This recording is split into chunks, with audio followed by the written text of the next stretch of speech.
Good morning students. हम लोग chapter 9 पढ़ रहे थे, सुभान खां। इसी चैप्टर को आगे कंटिन्यू करते हैं।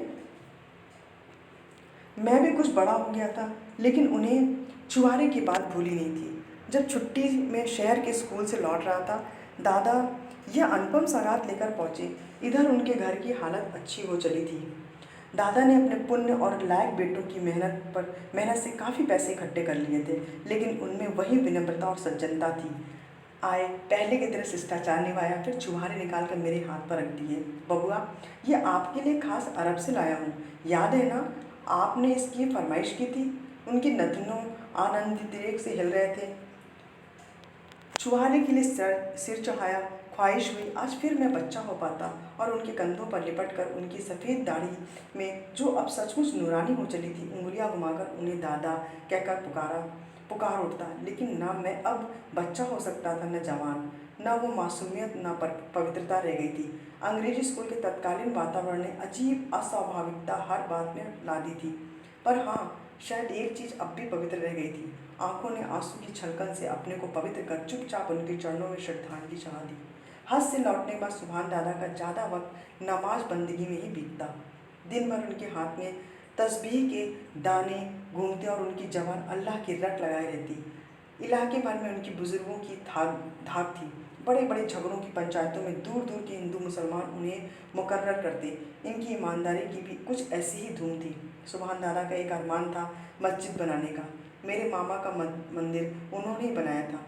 उन दिनों वह साधारण रास थे, लेकिन तो भी कहा करते थे, अल्लाह ने चाहा तो मैं भी एक मस्जिद जरूर बनवाऊंगा। अल्लाह ने चाहा और ऐसा दिन आया। उनकी मस्जिद भी तैयार हुई। गांव की ही लायक एक छोटी सी मस्जिद, लेकिन बड़ी ही खूबसूरत। हाथ में इतनी ताकत नहीं रह गई थी कि अब करनी या वसूली पकड़े, लेकिन दिन भर बैठे बैठे एक ईंट की जड़ाई का ध्यान रखते, एक एक ईंट की जड़ाई का ध्यान रखते और उनके भीतर जो बेल बूटे काढ़े गए थे, उनके सारे नक्शे उन्होंने खींचे थे। उनमें से एक एक का काढ़ा जाना उनकी बारीक निगरानी में हुआ था। मेरे मामा जी के बगीचे में शीशम, साखू, कटहल आदि इमारतों में काम आने वाले पेड़ों की भरमार थी।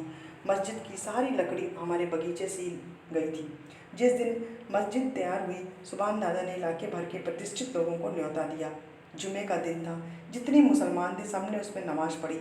जितने हिंदू आए थे उनके सत्कार के लिए भी अच्छा प्रबंध किया गया था। शरबत पानी का इंतज़ाम, पान इलायची का भी प्रबंध। आज तक भी लोग मस्जिद उद्घाटन के दिन दादा की मेहमानदारी भूले नहीं है। ज़माना बदला। मैं अब शहर में ज़्यादातर रहता था। शहर में आए दिन हिंदू मुसलमान दंगों के बिगुल बच जाते थे। हाँ, आए दिन देखिएगा, एक ही सड़क पर हिंदू मुसलमान चल रहे हैं, एक दुकान पर सौदे खरीद रहे हैं, एक ही सवारी पर जानू आ जा रहे हैं, एक ही स्कूल में पढ़ रहे हैं, एक ही दफ्तर में काम कर रहे हैं कि अचानक सबके सिर पर शैतान सवार हो गया। हल्ला भगदड़, मारपीट, खून खराबा, आगजनी, सारी खुराफातों की छूट। न घर महफूज, न शरीर, न इज्जत, प्रेम, भाईचारा और सहृदयता के स्थान पर घृणा, विरोध और निशंस हत्या का नग्न नृत्य। शहरों की यह बीमारी धीरे धीरे देहात में भी घुसने लगी। गाय और बाजे के नाम पर तकरारें होने लगी। जो जिंदगी भर कसाई खानों के लिए अपनी गाय बेचते रहे, वे ही एक दिन किसी एक गाय के काटने का नाम सुनकर कितने इंसानों के गले काटने को तैयार होने लगे। जिनकी शादी ब्याह पूर्व त्यौहार बिना बाजे के नहीं होते, वे जो अपनी मुहर्रम की गर्मी में गाजे बाजे की धूम किए रहते, अब वही अपनी मस्जिद के सामने से गुजरते हुए 1 मिनट के बाजे पर खून की नदियाँ बहाने को उतारू हो जाते।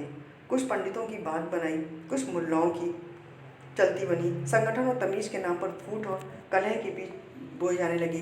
लाठियाँ उछली, छुरे निकले, खोपड़ियाँ टूटी और अतड़ियाँ बाहर आईं। कितने नौजवान मरे, कितने घर फूंके, बाकी बच गए खेत खलियान, वे अंग्रेजी अदालत के खर्चे में फूंक गए।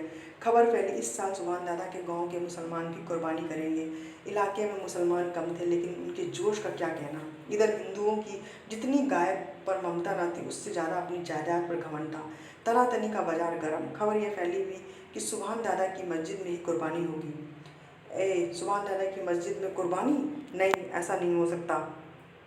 अगर हुई तो क्या होगा? हमारी नाक कट जाएगी। लोग क्या कहेंगे? इतने हिंदुओं के रहते गौ माता के गले पर छुरी चली चोरी से गौ माता को बचाना है तो गौरा गौरी के कसाई खाने पर हम धावा करें, और सचमुच जोश है तो चलिए मुजफ्फरपुर अंग्रेजी फौज की छावनी में, जहाँ मोटी ताजी बज्जियाँ काटी जाती हैं, लेकिन वे हमारी आंखों से दूर हैं। देखते हुए मक्खी कैसे निगली जाएगी। माफ़ कीजिएगा, दूर नज़दीक की बात नहीं है, बात है हिम्मत की, ताकत की। छावनी में आप नहीं जाते इसलिए कि वहाँ सीधे तोप के मुंह में जाना पड़ता है। यहाँ मुसलमान एक ही मुट्ठी है, इसलिए आप टूटने को उतावले हैं। आप सुभान खां का पक्ष ले रहे हैं, दोस्ती निभाते हैं, धर्म से बढ़कर दोस्ती नहीं। कुछ नौजवानों को मेरे मामा जी की बात ऐसी लगी, सख्त सुत कहते वहाँ से उठकर चल दिए, लेकिन जितना भी गुस्सा किया, चीखा चिल्लाया जाए, यह बात थी कि मामा की बिना रजामंदी के किसी बड़ी घटना के लिए कोई पैर उठाने की हिम्मत नहीं कर सकता था। उधर सुभान दादा के दरवाजे पर भी मुसलमानों की भीड़ है। न जाने दादा में कहाँ का जोश आ गया, वह कड़क कर कह रहे हैं, गाय की कुर्बानी नहीं होगी। मैं फालतू बातें सुनने को तैयार नहीं हूँ। तुम लोग हमारी आंखों के सामने से हट जाओ। क्यों नहीं होगी? क्या हम अपने मजहब के नारे छोड़ देंगे? मैं कहता हूँ ये मजहब नहीं है, मैं हज से आया हूँ। कुरान मैंने पढ़ी है, गाय की कुर्बानी लाजमी नहीं है। अरब में लोग दुम्बे और ऊँट की कुर्बानी करें तो वे रोकने वाले कौन होते हैं? हमारे मजहब में वे दखलंदाजी क्यों करेंगे? उनकी बात उनसे पूछो। मैं मुसलमान हूँ, कभी अल्लाह को नहीं भूला हूँ। मैं मुसलमान की हैसियत से कहता हूँ, मैं गाय की कुर्बानी नहीं होने दूंगा। दादा की समूची दाढ़ी हिल रही थी, गुस्से से चेहरा लाल था, होंठ फड़क रहे थे, शरीर तक हिल रहा था। उनकी यह हालत देख सभी चुप रहे, लेकिन एक नौजवान बोल उठा, आप बूढ़े हैं, आप अलग बैठिए, हम काफिरों को समझ लेंगे। कल्लू का बेटा जवान संभाल कर बोला, तू उन्हें काफिर कह रहा है? अरे मेरे बुढ़ापे पे मत जा, मैं मस्जिद में जा रहा हूँ, पहले मेरी कुर्बानी हो लेगी, तब गाय की कुर्बानी हो सकेगी। सुभान दादा वहाँ उसी तनातनी की हालत में मस्जिद में आए, नमाज पढ़ी, फिर तस्बीह लेकर मस्जिद के दरवाजे की चौखट पर, मेरी लाश पर ही कोई भीतर घुस सकता है, कहकर बैठ गए। उनकी आंखें मूंदी हैं, किंतु आंसुओं की लड़ी उनके गाल से होती उनकी दाढ़ी को भिगोते अजस्र रूप में गिरती जा रही थी।